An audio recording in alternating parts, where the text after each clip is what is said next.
Когда пророка, алейхиссаляту вассалям, спросили о субботе, он ответил: «Суббота – день обмана, вероломства».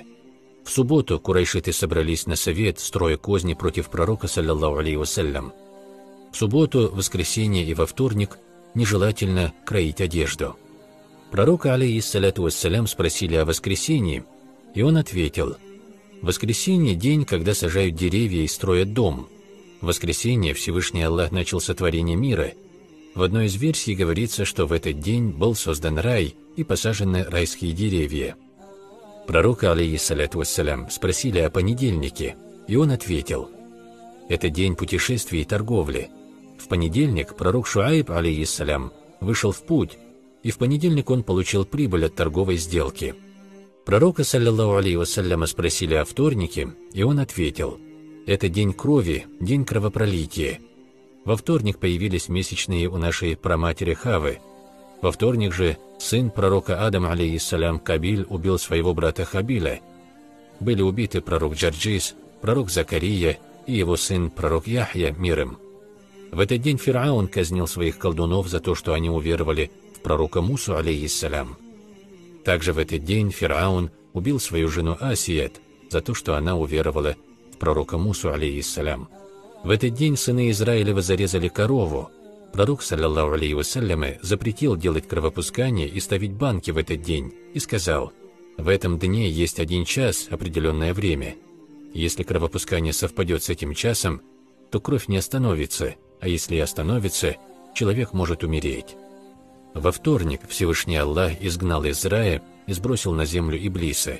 В этот день он создал ад, да убережет нас Аллах от ада. Во вторник Всевышний Аллах возложил на ангела Азраила обязанность забирать души потомков Адама. Во вторник же пророк Айюб, алейхиссалям, попал в беду, по другой версии это произошло в среду.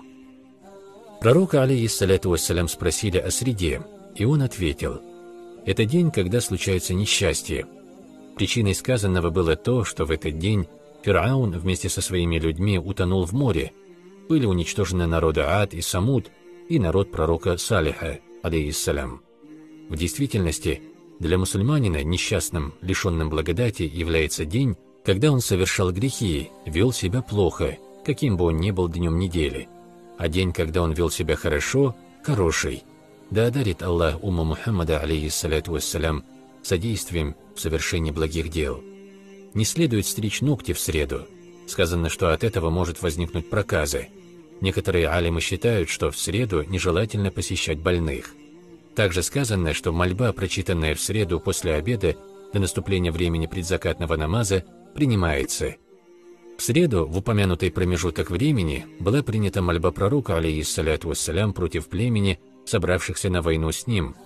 Еще сказано, что дело, начатое в среду, непременно будет доведено до конца, поэтому желательно начинать изучение науки или новой книги в среду. Пророка, алейхиссаляту вассалям, спросили про четверг, и он ответил: «Четверг – день, когда исполняются нужды, благоприятный день для посещения правителей, чиновников». В четверг пророк Ибрагим, алейхиссалям, посетил египетского царя и достиг желаемого. В этот день царь подарил ему Хаджар, будущую мать пророка Исмаиля, алейхиссалям. Пророка, саллаллаху алейхи вассалям, спросили о пятнице, и он ответил: «Пятница – день бракосочетания. В этот день заключили брак пророк Адам, алейхиссалям, и Хава, пророк Юсуф, алейхиссалям, и Зулейха, пророк Муса, алейхиссалям, и дочь пророка Шуайба, алейхиссалям, пророк Сулейман, алейхиссалям, и Билкис». Бракосочетание нашего пророка, саллаллаху алейхи вассалям, с Хадиджей и Айшей тоже состоялось в этот день. Бракосочетание лучше совершить в пятницу, а свадьбу можно сыграть в любой день, невзирая на дни и месяцы. От Ибн Аббаса передали: кто пострижет ногти в пятницу, Всевышний Аллах выведет из тела этого человека болезнь и даст ему исцеление. Когда бы ни стригли ногти, не избегайте после этого помыть руки.